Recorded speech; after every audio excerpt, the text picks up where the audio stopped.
सरकारच्या शपथविधीची, तर त्याच्यावर अधिकची चर्चा करण्याची कुठलीही आवश्यकता नाही आहे.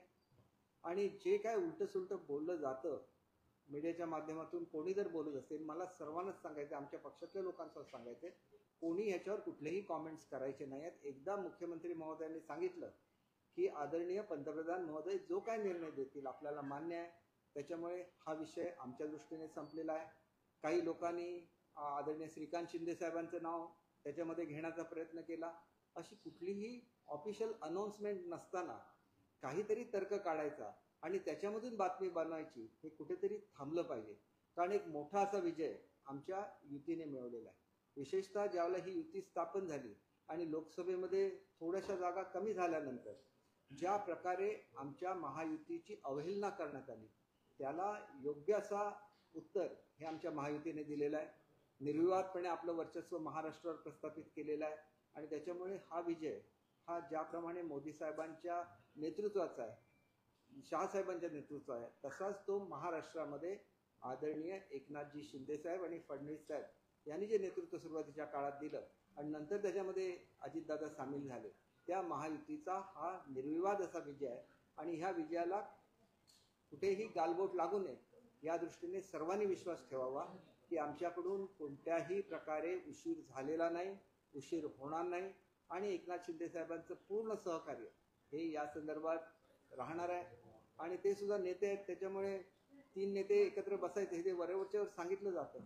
त्यांची ज्याला बैठक ठरेल त्याला ते इथेही बसतील आणि दिल्लीला सुद्धा जातील आणि महाराष्ट्राला अतिशय चांगलं असं सरकार देतील.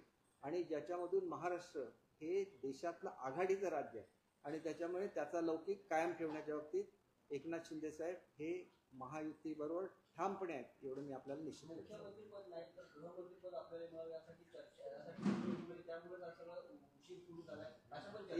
एक गोष्ट मी आपल्याला सांगतो, ज्या वेळेला 3 पक्षांचं राज्य असतं, एक वेळेला अशी परिस्थिती निर्माण झालेली होती की काँग्रेसपेक्षा एनसीपीच्या जागा ज्यादा निवडून आलेल्या होत्या आणि त्यावेळेला त्यांना मुख्यमंत्रीपद द्यायला लागू नये म्हणून 2 अधिकची मंत्रिपदं ही त्यावेळेला एनसीपीला मिळालेली होती. हे सगळ्यांना माहिती आहे. ज्यावेळेला आघाडीची राज्य असतात त्यावेळेला अशा चर्चा होतात आणि त्या चर्चेमुळे काहीतरी राहिलं आहे किंवा त्या पदासाठी एकनाथ शिंदेजी नाराज आहेत असं म्हणणं हे 100% चुकीचं आहे. मी काल त्यांच्यावर जवळजवळ अर्धा तास होतो. अशा तऱ्हेचं कुठलंही त्यांच्या मनामध्ये नाही. त्यांच्यामध्ये एकच आहे, ह्या सगळ्या स्कीम चांगल्या चालल्या पाहिजेत, महाराष्ट्रातल्या महिलांना न्याय मिळाला पाहिजे, महाराष्ट्राची प्रगती झाली पाहिजे आणि त्याच्यासाठी त्यांचं जे काही योगदान आहे ते योगदान ते देणार आहेत. त्याच्यामुळे ह्याच्यामध्ये काहीही प्रश्न नाही. आता BJPच्या निवड होणार आहे, त्याच्यासाठी त्यांनी निरीक्षक सुद्धा नेमलेले आहे. ते निवड झाल्यानंतर मग ऑफिशियली ह्या सगळ्या गोष्टी होतील आणि रितसर सरकार स्थापन होईल महाराष्ट्रात. हे बघा, असं आहे की आमची एकच मागणी आहे की आदरणीय मुख्यमंत्री महोदयांच्या म्हणजे एकनाथ शिंदे साहेबांच्या नेतृत्वाखाली ही निवडणूक लढवली गेली, जिंकली गेली, त्यांचा योग्य तो सन्मान राखला जावा. तो काय पद देऊनच राखला जातो असं बिलकुल नाही. कारण लोकसभेच्या निवडणुकीमध्ये आणि विधानसभेच्या निवडणुकीमध्ये जवळजवळ 4-5 महिन्यांचा फक्त गॅप होता. या गॅपमध्ये ज्या प्रकारे त्यांनी एफर्ट्स घेतलेले आहेत, ज्याप्रमाणे फडणवीस साहेबांनी फडणवीस साहेबांनी दोघांचं का नाव घेतो तर ते हिंदुत्ववादी पक्षाचं नेतृत्व करतात आणि दादा सेक्युलर पक्षाचं नेतृत्व करतात आणि त्याच्यामुळे आपल्या भूमिका त्यांनी स्पष्टपणे मांडल्या. आणि दुसरी गोष्ट एक लक्षात घेतली पाहिजे की जो रॉंग नेरेटिव्ह सेट झाला, ज्याप्रमाणे मतांचं ध्रुवीकरण केलं गेलं, या ध्रुवीकरणातून बाहेर येऊन हा विजय संपादन केलेला, या विजयाला फार मोठं महत्त्व आहे. आणि त्याच्यामुळे ही लोक बेसावत राहिली. त्यांना वाटलं की ज्या पद्धतीने ध्रुवीकरण झालेलं आहे त्या ध्रुवीकरणाचा कुठलाही इफेक्ट हा पुढच्या मतदानावर होणार नाही, परंतु तसं घडलं नाही. लोक सावध झाले, लोकांना कळलं, वेगवेगळ्या ज्या क्लिप्स व्हायरल झाल्या त्याच्यापासून लोकांनी बोध घेतला आणि आपण या देशाचे नागरिक आहोत, देश एकसंघ राहायला पाहिजे, तर आपण सर्वांनी मतदानाला गेलं पाहिजे हे लोकांनी निर्धार केला, आले.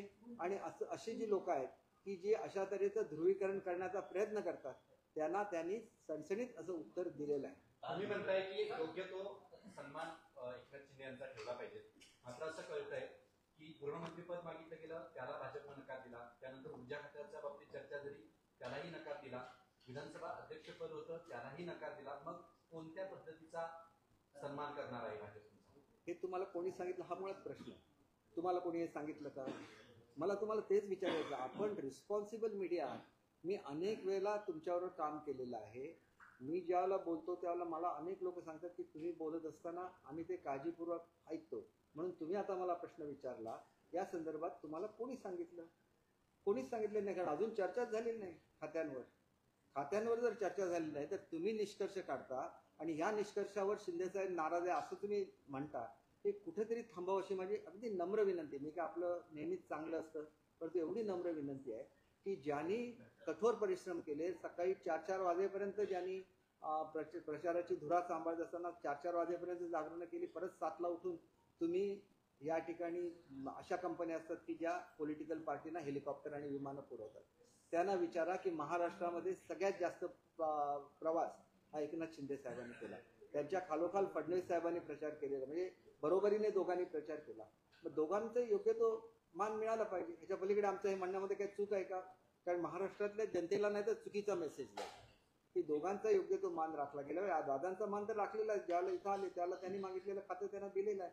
त्यांचा मान राखला आणि याचं सुद्धा अपयश जे त्यांचं होतं लोकसभेतलं त्यांनी भरून काढलं, दाखवून दिलं. महायुतीमध्ये नाराजीचा हा जेव्हापासून प्रश्न उपस्थित राहिला की एका ठिकाणी बावनकुळेंनी स्वतः ट्विट करून शपथविधीची माहिती दिली, मग दुसऱ्या ठिकाणी शिरसाट असं म्हणाले की शपथविधीची तारीख डिक्लेअर केली आहे तर मुख्यमंत्री पदाची पण घोषणा करावी. एक मला आपल्याला एवढं सांगायचं बघा, संजय शिरसाट काय बोलले याच्याबद्दल मी कॉमेंट करणं योग्य नाही, कारण ते आमच्या पक्षाचे प्रवक्ते आहेत. शेवटी फरक असा असतो की मी ज्यावेळेला तुम्हाला सांगितलं की मला ज्यावेळेला सांगितलं होतं की आसाममधून तुम्ही बोला म्हणून, मला असं वाटलं की आज पुन्हा ते एकदा सिच्युएशन क्रिएट झालेली आहे. कारण एकाही प्रश्नाचं उत्तर जर चुकीचं गेलं तर त्याच्यामधून चुकीचा अर्थ निघू शकतो आणि त्याच्यामुळे मी अत्यंत केअरफुली तुमच्याशी बोलतोय. त्याच्यामध्ये कुठलीही शंका काढण्याचं कुठलंही कारण नाही की मोदी साहेबांच्या नेतृत्वाखालीच सरकार हे स्थापन झालं महाराष्ट्रामध्ये. ते एकनाथ शिंदे साहेब मुख्यमंत्री त्याचे होते आणि मुख्यमंत्री असताना त्यांनी जे काही निर्णय घेतले आणि चांगलं काम हे फडणवीस साहेबांबरोबर आणि अजितदादांबरोबर केलं, त्याच्याबद्दल त्यांचं कौतुक व्हावं एवढी आमची अपेक्षा नाही. चूक काहीच नाही. आम्ही काय त्यांना अमुकच पद द्या असं बिलकुल म्हटलेलं नाही. त्यांचा ऑनर योग्य तो राखला गेला पाहिजे. परंतु ते आजारी असताना विनाकारण काहीतरी त्यांच्याबद्दल बोललं जाणं महाराष्ट्रामध्ये हे अतिशय चुकीचं आहे आणि हा मेसेज संपूर्ण भारतामध्ये जातो. आपण लक्षात घेतलं पाहिजे की आपण नॅशनल मीडिया सुद्धा आहात. नॅशनल मीडियामध्ये सुद्धा असा चुकीचा संदेश जातो की एकनाथ शिंदे साहेब नाराज आहेत. ते बिलकुल नाराज नाही आहेत. त्यांनी मुळातच आपल्याला माहिती आहे की 1 तारीखपर्यंत 2 तारीखपर्यंत कुठलीच चर्चा होणार नव्हती, कारण ते देव आपण शुभ अशुभ दिवस मानतो भारतामध्ये, त्याप्रमाणे ते दिवस शुभ मानले जात नाही. त्याच्यामुळे त्या दिवशी चर्चा होणार नव्हती. 2ला होणार होती पण 2ची कुठलीही तारीख ठरलेली नव्हती. कदाचित 4ला शपथ डिसिजन व्हायचं असल्यामुळे त्याची तारीख ठरलेली नसेल. जी काय तारीख आहे ती मोठा पक्ष या नात्याने बीजेपी जे कन्वे करेल आम्हाला त्यावेळेला आम्ही मुख्यमंत्री अटेंड करते. मान सन्मान आपण म्हणताय, मुख्यमंत्री राहिलेले एकनाथ शिंदे आहेत त्यांना नेमकं कुठला मान कुठलं पद राहणार हे बघा, याबाबत काही डिसाईड झाले का? आणि हे गोष्ट त्यांनी महत्त्वाचं कारण याला वाव मिळते याचं कारण असं आहे की आझाद मैदानमध्ये भव्य शपथविधी होतो आहे, पाहणी दौऱ्याला भाजपचे नेते येत आहेत, मात्र शिवसेनेचा कुणी दिसत नाहीये त्या ठिकाणी. मला या संदर्भात आपल्याला एकच सांगायचं आहे की आपण येण्यापूर्वी मी फडणवीस साहेबांना सुद्धा SMS केला होता की मला बोलायचं, ते विश्रांती घेतात त्याच्यामुळे माझं बोलणं झालं नाही. ते आमचे सुद्धा नेते आहेत. मी त्यांच्या बरोबर काम केलेलं आहे गृहराज्यमंत्री म्हणून 4 वर्ष. अतिशय मॅच्युअर्ड नेतृत्व आहे, अतिशय बुद्धिवान नेतृत्व आहे आणि त्यांच्या कानावर हे घालायचं की अशा तऱ्हेने पाहणी होत असताना तिन्ही पक्ष एकत्र गेले, कारण राष्ट्रवादीचा तिथे नव्हता. त्याच्यामुळे महायुतीची सत्ता येणार आहे. आनंद आम्हाला सुद्धा आहे ना, तर आपल्या आनंदामध्ये आम्हाला सुद्धा सहभागी करून घ्या एवढीच रिक्वेस्ट करण्यासाठी फोन करणार. कळवणं अपेक्षित होतं, मित्र पक्षांना कळवणं अपेक्षित होतं. हे बघा, हे कसं असतं की ही तयारी कोण करत असतं? कुठलाही पक्ष हा मुख्यमंत्र्यांचा शपथविधी किंवा मंत्रिमंडळाचा शपथविधी ठरवत नाही. हे गव्हर्नमेंट ठरवतं आणि गव्हर्नमेंटचे अधिकारी तिथं काम करतात. कुठल्याही पक्षाची लोक तिथं काम करत नसतात. गव्हर्नमेंटच्या अधिकाऱ्यांनी कळवलं असेल की तुम्ही बघायला या आणि त्याला ते गेले असतील, त्याच्यामुळे त्यांनी काय केलेलं चूक आहे असं बिलकुल नाही. परंतु जो मेसेज जातो लोकांना तो चुकीचा जातो की आम्ही याच्यामध्ये सहभागी नाही का, तर आम्हाला ते माहिती नव्हतं म्हणून गेले नाही. आम्हाला जर कळवलं असतं आम्ही सुद्धा तयारी बघायला गेलो असतो. याच्यामध्ये गैरसमज करण्यासारखं काहीही नाही आहे. अशा गोष्टी घडत असतात. फक्त सरकार स्थापन व्हायचं असल्यामुळे ह्या वेगवेगळ्या चर्चा होतात आणि या चर्चेमधून कुठलाही गैरसमज महाराष्ट्राच्या जनतेने करून घेऊ नये अशी आपल्या माध्यमातून माझी नम्र विनंती आहे. एकनाथ शिंदे साहेब कुठल्याही पदाच्या मागे धावणारं नेतृत्व नाही. ते महाराष्ट्राच्या हिताच्या दृष्टीने काम करणारं नेतृत्व आहे. नाहीतर एवढं मोठं पद सोडून ते बाहेर निघून गेलेच नसते. ते गेले ते बाळासाहेबांच्या विचाराला पाठिंबा देण्यासाठी आणि शिवसेनेची तत्व कायम करण्यासाठी. आणि ते महाराष्ट्राच्या जनतेने दाखवून दिलं की खरी शिवसेना कुठली आहे आणि ह्याच्यामध्येच त्यांचा खऱ्या अर्थाने विजय आहे असं मी समजतो. नाही का वाटत? कारण तुम्ही जर आलाच तर तुमच्याशिवायही आम्ही करू शकतो अशा पद्धतीचा मेसेज देण्याचा प्रयत्न आहे भाजपचा. कारण बावनकुळे साहेबांबरोबर सुद्धा एकत्र काम केलेलं आहे आणि सर्वांचं म्हणणं मी फडणवीस साहेबांची जो रात्री चर्चा केली फोनवर आणि आमचं सगळ्यांचंच म्हणणं आहे, फडणवीस साहेबांचं सुद्धा म्हणणं आहे की एकनाथ शिंदे साहेबांचा जो महाराष्ट्रामधला मान आहे तो राखला गेला पाहिजे. आता फडणवीस साहेब हे तर मुख्य पक्षाचे, ते जर म्हणलं की मान राखला जाईल म्हणजे दिल्ली नाही ठरवायचं, आम्ही नाही ठरवणार कशा रीतीने मान राखायचा तर दिल्लीचं केंद्रीय नेतृत्व ठरवेल.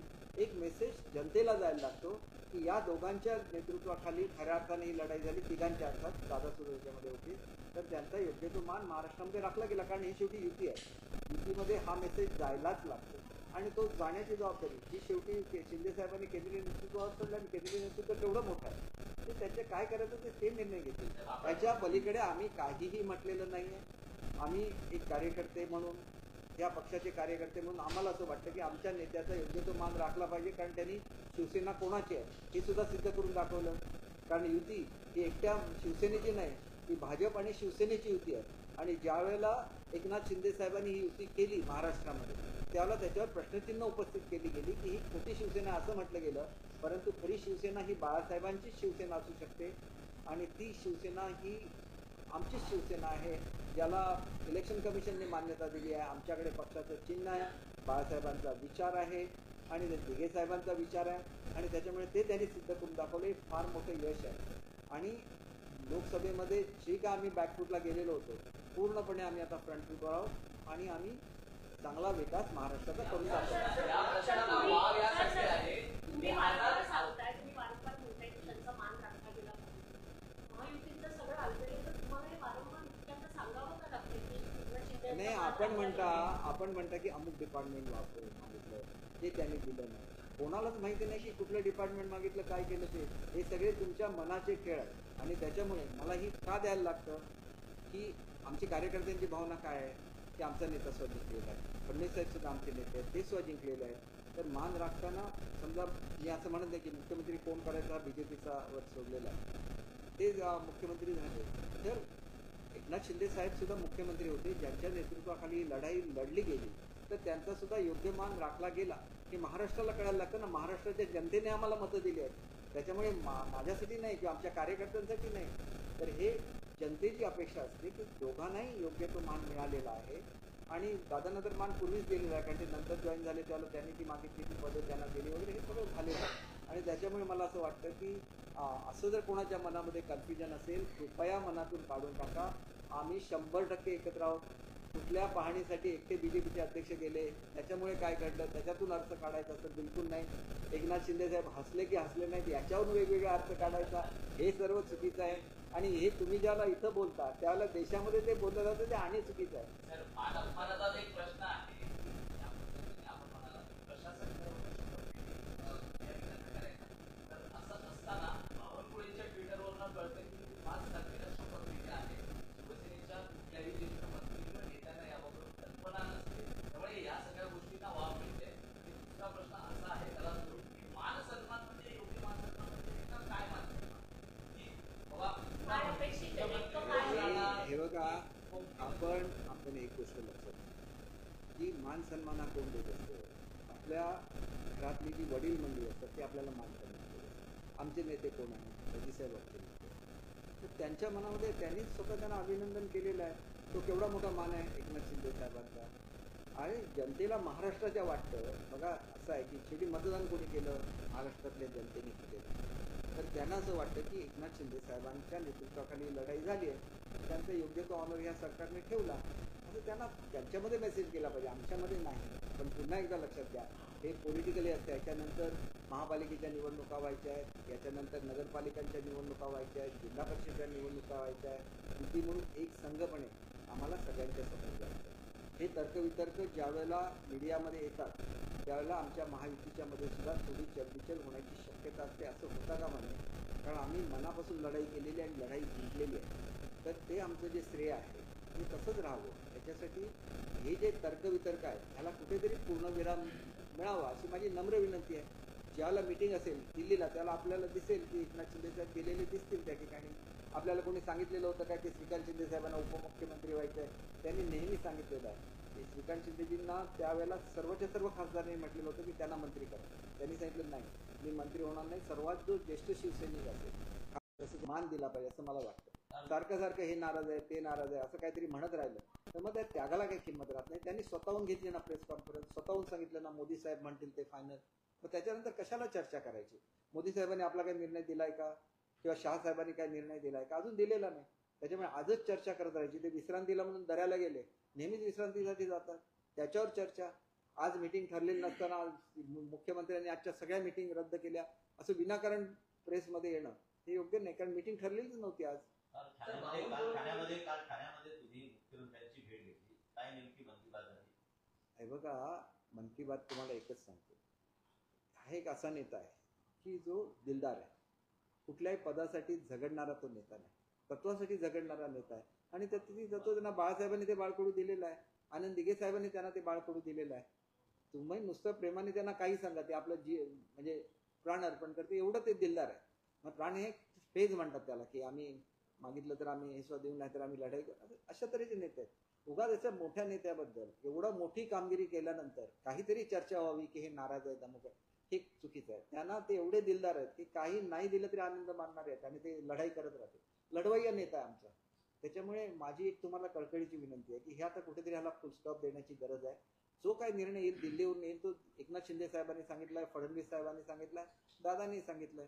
ह्याच्यामध्ये पुन्हा पुन्हा आणि चर्चा होऊ नये एवढी. आणि तुमच्या मनामध्ये कुठल्याही शंका असतील आज मला विचारा, प्रत्येक शंकाचं मी योग्य ते आपल्याला उत्तर देईन. पण तुम्हाला अधिकृतरित्या कळवलं चालू नव्हतं असं म्हणताय, पण आता तरी तुम्हाला अधिकृतरित्या शपथविधी आहे कळवलं आलंय का? बघा, आपण एक गोष्ट लक्षात घ्या की शपथविधी कोणाच्या उपस्थितीत होणार आहे, प्राईम मिनिस्टर साहेबांच्या उपस्थितीमध्ये होणार आहे. प्राईम मिनिस्टर साहेबांची डेट त्यांना कळल्यामुळे त्यांनी ती जाहीर केली, कारण ते पक्षाचे अध्यक्ष आहेत. प्राईम मिनिस्टर जरी देशाचे प्राईम मिनिस्टर असले तरी ते भाजपचे आहेत, त्याच्यामुळे त्यांनी अनाऊन्स करणं हा त्यांचा अधिकार आहे. आम्हाला त्याच्याबद्दल काहीच म्हणायचं नाही. आम्हाला 100% माहिती आहे. तुम्ही ताबडतोब न्यूज देता, आम्हाला ताबडतोब कळतं, आम्हाला आनंद होतो. बघा, अगोदर स्वतः प्रेस घेऊन जाहीर केलेलं आहे की आदरणीय मोदी साहेब आणि शहासाहेब जो काय निर्णय घेतील मला मान्य राहील. त्याच्यानंतर सुद्धा ज्या चर्चा केल्या जातात ह्याचं उत्तर आम्ही देऊ का असं मी त्यांना विचारायला गेलेलो होतो. त्यांनी म्हटलं की पक्ष नेतृत्वाला वाईट वाटेल असं कुठलंही उत्तर देऊ नका, परंतु ही जी काय चर्चा होते ही चर्चा कोणाचंही मन दुखवणारी चर्चा आहे. त्यांचे सुद्धा मन दुखवलं जातच नाही. एवढ्या मोठ्या विजयानंतर कोणीतरी त्यांच्याबद्दल नाराज आहे अमुक अशी जर चर्चा केली त्यांचं मन दुखवलं जाणार. शेवटी प्रत्येकजण हा प्रत्येकाला हृदय असतं, प्रत्येकाच्या भावना असतात. एवढ्या मोठ्या विजयानंतर आणि एवढ्या मोठ्या अनाउन्समेंट नंतर असं काही नाही नुसता विजय मिळवला, त्यानंतर क्लिअर कट अनाउन्समेंट केली की आदरणीय मोदी साहेब आणि शहासाहेब जे म्हणतील आणि जो निर्णय देतील तो मला मान्य राहील. आगामी 1-2 दिवस तुमच्यासाठी काही गुड न्यूज येईल असे काही ग्रह किंवा काही असं जुळून येते का, योगायोग काही येईल का जमून? हे बघा, माझी खात्री आहे की योग्य तो मान सन्मान असं जो ज्याच्यामधून हा मेसेज जनतेला जातो, हा मेसेज महाराष्ट्राच्या जनतेला जाईल याची मला 100% खात्री आहे.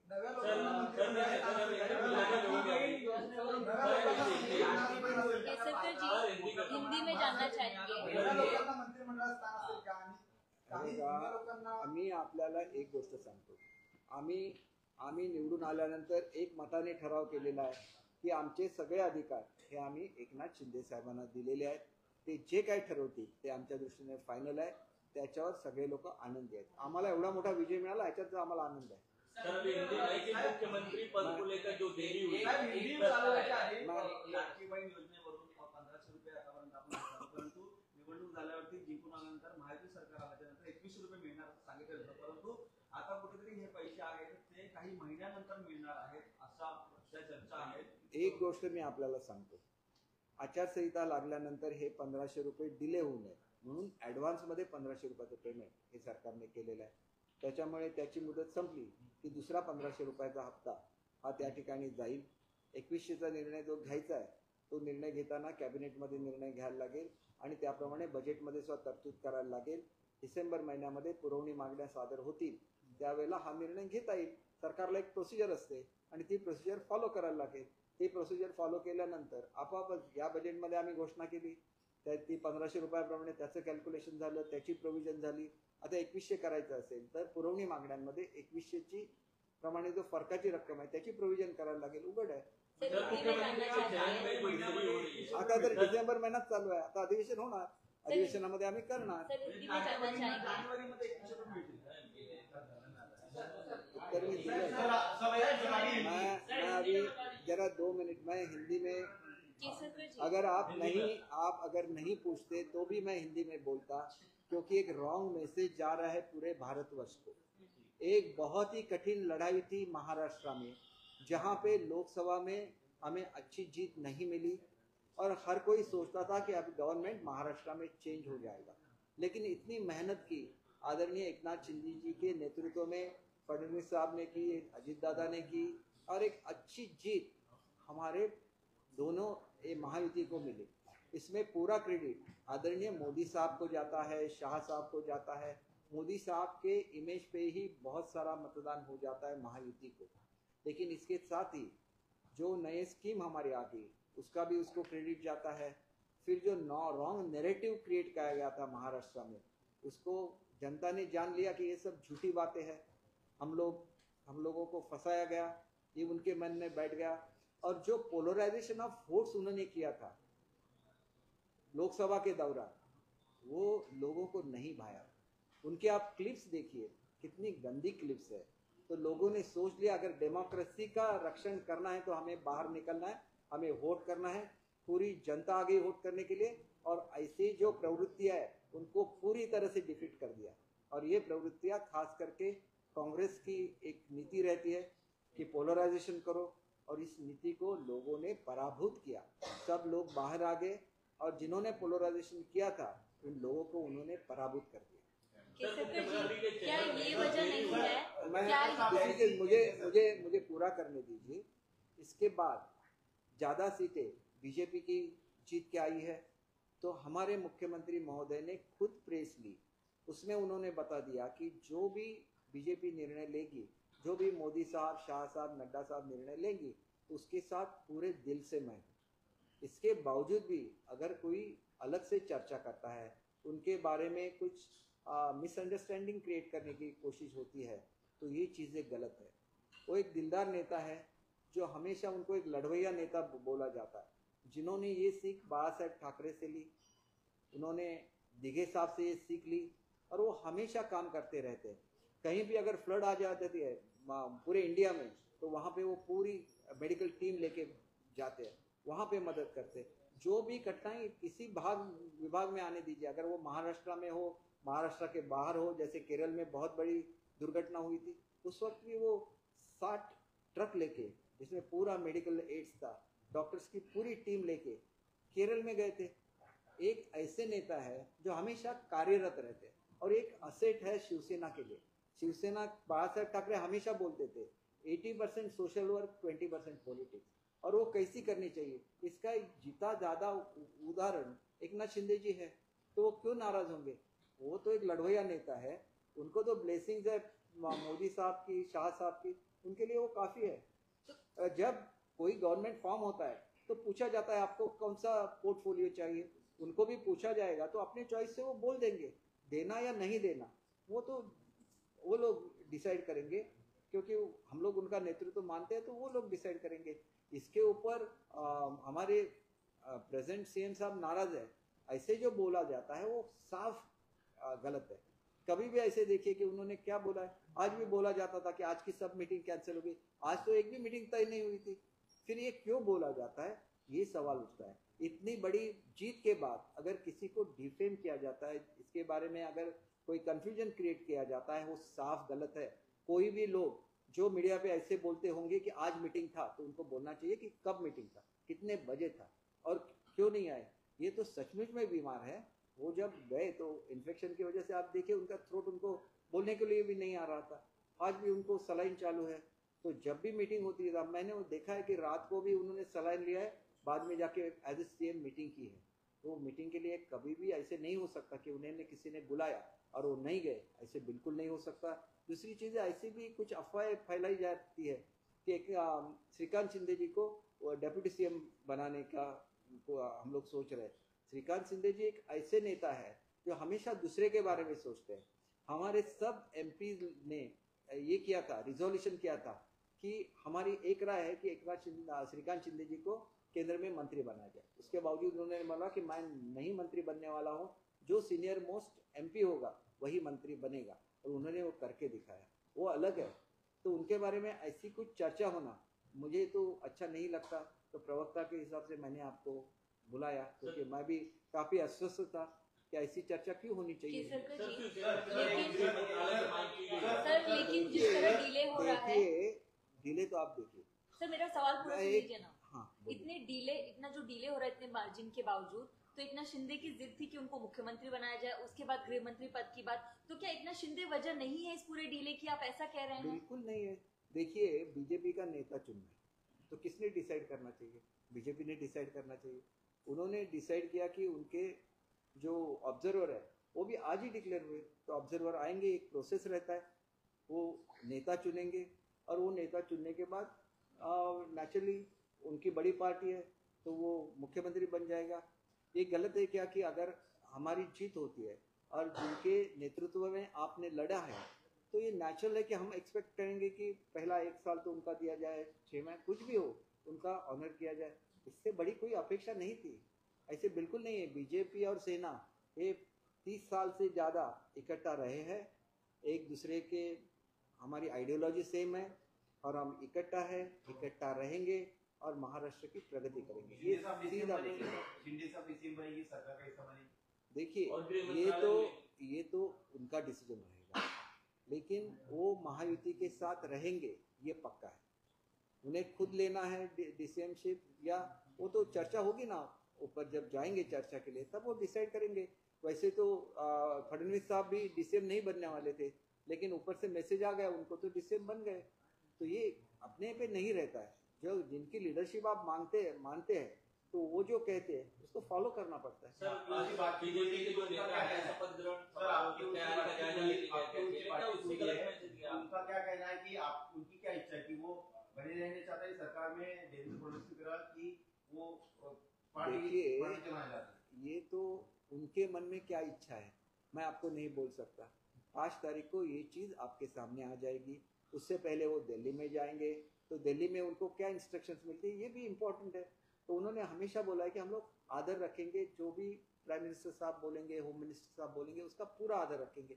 उसके बाद भी ये सब चर्चाएं होती है, तो ये चर्चाओं से गलत मतलब निकलता है। आप अभी देखिए, आपने एक सवाल किया कि शपथ ग्रहण समारंभ की तैयारी देखने के लिए बावनकुळे जी गए थे, तो 5 तारीख को पीएम साहब आ रहे हैं। वो उनके पार्टी के पीएम है और एनडीए की भी पीएम है, और ये पार्टी के अध्यक्ष है। नेचुरली उनको तो ये रहेगा कि हर चीज़ अच्छी तरह से बने, और उनको पूरा हक है कि जाके वो वहाँ पे जो ऑफिसर्स है उनको बोले कि यहाँ ऐसा होना चाहिए, ऐसा होना चाहिए। अगर हम जाते तो हम भी यही बोलते कि इस अच्छी तरह से इंतजाम कीजिए, क्योंकि खुद पीएम साहब आ रहे हैं, बहुत सारे जो स्टेट है उसके सीएम आ रहे हैं, तो एज अ स्टेट हमें उसके बारे में पूरी प्रिकॉशन लेनी चाहिए, अच्छी तरह से उसकी तैयारियां करनी चाहिए। तो उनके जाने में कुछ भी बुरा है ऐसे मैं बिल्कुल नहीं सोचता, लेकिन उससे भी कोई अर्थ निकालेगा और उसके बारे में चर्चा होगी, तो ये चर्चा होना गलत है, इतना ही मुझे तो 5 दिसंबर से पहले एक नाथ शिंदे दिल्ली जाएंगे एक बार मुलाकात करने? जब भी बुलाएंगे जाएंगे ना, क्यों नहीं जाएंगे? जाने वाले हैं, एक कोई शेड्यूल अगर आप बताएं।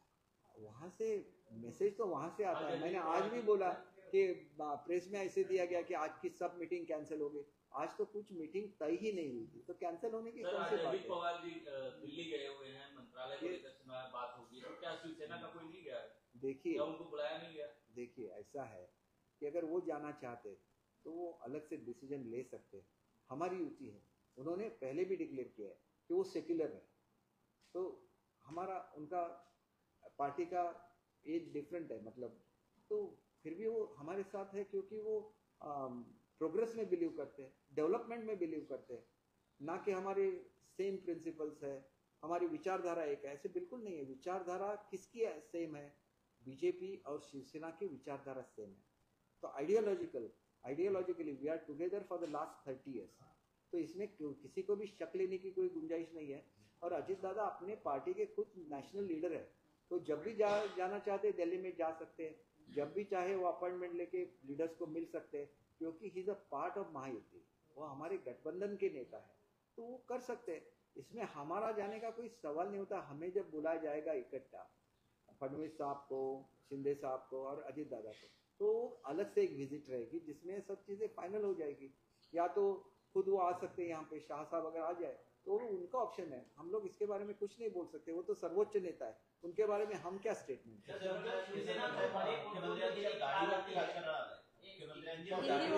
हिंदी समझो नहीं, हिंदी सबको तो जब शिवसेना को बड़े पोर्टफोलियो देने की बात आती है तब अजीत पवार की पार्टी से समर्थन बीजेपी को चला जाता है। आज भी अजीत पवार दिल्ली चले गए। क्या आपको ऐसा नहीं लगता कि शिवसेना की बार्गेनिंग पावर घटाने के लिए अजीत पवार का इस्तेमाल बीजेपी कर रही है? देखिए, ऐसा बोलना बिल्कुल गलत है, क्योंकि महाराष्ट्र में जो रिवोल्ट हो गया, जिसकी वजह से एमवीए का गवर्नमेंट चला गया और महायुति का गवर्नमेंट यहाँ पे आ गया, ये सब सिर्फ शिंदे साहब और फडणवीस साहब ने किया, दूसरे किसी ने भी नहीं किया था। बाद में जो प्रोग्रेस होने लगी महाराष्ट्र की, वो देखते हुए अजीत पवार ज्वाइन हुए। तो सबको मालूम है, सब आप पीछे वाले सब पढ़ लीजिए। और हमारी जो महायुति है, हमारी युति है, वो 30 साल से ज़्यादा पुरानी युति है, तो आइडियोलॉजी पे बेस्ट है, तो इसमें कोई संशय नहीं है। दूसरी चीज़ ये है कि आज निर्विवाद ये सिद्ध हो गया, ये प्रूव हो गया कि असली शिवसेना ये एकनाथ शिंदे साहब की शिवसेना असली शिवसेना है। ये बाळा साहब के विचारों वाली शिवसेना है, ये आनंद दिघे साहब के विचारों वाली शिवसेना है। इसे लोगों ने इसके पसंदी दी है।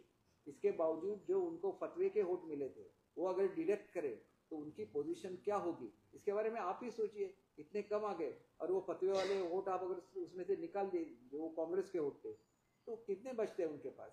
5-10 भी विधायक नहीं बचेंगे। तो ये उनको एक मैसेज है महाराष्ट्र की जनता का कि बाळा साहब के सिद्धांतों पे चलिए, उससे अलग मत होइए, फिर हम आपके साथ नहीं है।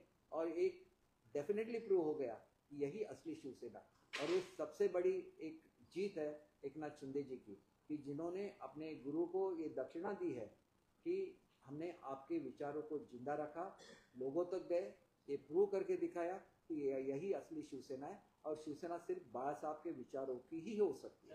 बीजेपी को ऐसा लगता है कि शिवसेना को विकल्प नहीं हो सकती है बीजेपी? देखिए, पॉलिटिक्स अलग है। जब आपको मेजॉरिटी नहीं मिलती तो इस बारे में सोचते हैं। जब आपको एब्सोल्यूट मेजॉरिटी है, वहाँ पे तो जैसे मानिए कि बहुत कम लोग बचे जो अपोजिशन में, उसमें से बहुत सारे लोग फिर हमको ज्वाइन करना चाहते। इस चीज़ में ये अहमियत नहीं रखता कि कौन किसको सपोर्ट देता है। विदाउट सपोर्ट भी बीजेपी राज कर सकती है। जो फर्स्ट टाइम गवर्नमेंट फॉर्म किया था, आप कह रहे बहुत लोग ज्वाइन करना चाहते हैं। आपने कहा बहुत लोग नहीं, ज्वाइन करना चाहते हैं। मैंने ये आपके थ्रू ही मैंने देखा है। बहुत सारे नेता बोल रहे हैं कि 10 लोग उनके कांटेक्ट में है। अब कौन 10 लोग है मुझे मालूम नहीं है। सर 10 नहीं तो कुछ लोग हैं। देखिए, अलग ये सरकार भी बन सकती है, बीजेपी को छोड़कर अलग सरकार भी राज्य में बन सकती है। बिल्कुल नहीं बन सकती। पब्लिक मैंडेट है, आप कैसे इसका सोच भी नहीं सकता किसी कोई। यही जो चर्चाएं होती है वो गलत है। मुझे आपको डेफिनेटली बोलना है, ये सब गलत चल रहा है और ऐसे नहीं होना चाहिए। इतनी बड़ी जीत के बाद भी जिस तरह से सरकार को और हमारे महायुति को बदनाम किया जा रहा है, ये चीजें गलत है। किसी ने इस पर डिस्कशन भी नहीं करनी चाहिए। क्यों डिस्कशन करनी चाहिए? 5 तारीख तो अनाउंस हो गई, टाइम अनाउंस हो गया। फिर आप देखिए कि कौन सीएम बनता है, कौन डीसीएम बनता है। ये नाराज है, वो नाराज है, आपको बताया किसने? ये तो बोलिए ना, किसने बताया? ये मांगा, वो मांगा, ये सब मन की ये है बातें, आपके मन में रहेगा इसलिए आप बोलते हैं, लेकिन ऐसा कुछ भी नहीं है। उन्होंने क्लियर कट बोला है कि जो भी मोदी साहब, शाह साहब, नड्डा साहब बोलेंगे फाइनल। मुख्यमंत्र्यांच्या दाढीपर्यंत एकंदरीत राजकारणी लोक पोहोचले। आज विशेष प्रेम दिसलंय संजय राऊतांचं। मुख्यमंत्र्यांची दाढी आकर्षण काय आहे राज्यात किंवा विरोधकांना? हे बघा, मला एकच सांगायचं की लोकसभेमध्ये त्यांनी दाढ्या बघितल्या की नाही? संजय राऊतने दाढ्या, त्या दाढ्या वेगळ्या होत्या। हा, त्या दाढ्या त्यांना औरंगजेबाच्या वाटल्या नाही, कारण त्यांना मतदान मिळालं। एका बूथवर जर 900 मतं असतील तर त्यांना 890 मतं मिळाली, आम्हाला 10च मतं मिळाली. ते दाढीवाले वेगळे, ते त्यांच्या मनामध्ये बसलेले दाढीवाले आहेत. आणि आमच्याकडे सगळ्यात मोठं उदाहरण काय असतं, छत्रपती शिवाजी महाराजांचं. तर आम्ही बघतो की छत्रपती शिवाजी महाराज असतील, संभाजी महाराज असतील, त्यांनी जो काय पराक्रम केला आणि त्यांचं जे काय व्यक्तिमत्व होतं ते व्यक्तिमत्व त्या दाढीमुळे शोभून दिसतं. त्यांना दाढी असती नसती तरी शिवाजी महाराजच राहिले असते. तुम्ही अपमान कोणाचा करताय? आपल्या थोर परंपरेचा अपमान करताय. कुठल्या तरी लहान लहान गोष्टीला घ्यायचं, विचित्र काहीतरी बोलायचं, खालच्या स्तरावर जाऊन बोलायचं, याला संजय राऊत म्हणतात. मी कधीही संजय राऊतांच्या याचं उत्तर द्यायचं बंद केलेलं आहे. संजय शिरसाट त्यांची उत्तरं देतात, ते त्यांच्यासाठी योग्य आहेत. पण त्यांनी तेवढ्या पुरतं बोलावं. इतर गोष्टी ह्या ज्या सेन्सिटिव्ह गोष्टी आहेत मुख्यमंत्र्यांच्या बद्दल, आमच्या येणाऱ्या सरकारबद्दल, तेवढं त्यांनी माझ्यावर सोडलं तर मी आपल्याला रोज तर पुढच्या 4 दिवसामध्ये रोज भेटू शकेल, रोज मी प्रेस कॉन्फरन्स घेईन, रोज आपल्याला ब्रीफिंग करेन. परंतु ह्या चर्चा एकदा थांबवा, एवढी माझी कळकळीची नम्र विनंती.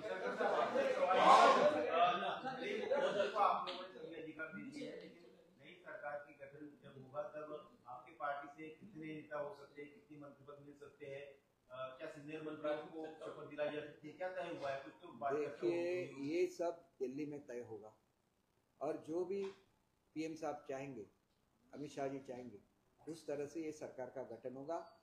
कहाँ तो नेतृत्व को समझना चाहिए, नेतृत्व का उसको मान देना चाहिए. और जब आप बोलते हैं कि वो जो बोलेंगे हम करेंगे, तो उसमें चर्चा की क्या बात रहेगी? Let them at least say what they are going to do. अब उसके बाद आप आइए, मैं साहब के हर सवाल का जवाब दूँ. जी लाडकी बहीण योजना इलेक्शन जर ठरली त्याच काळात दिल्लीमध्ये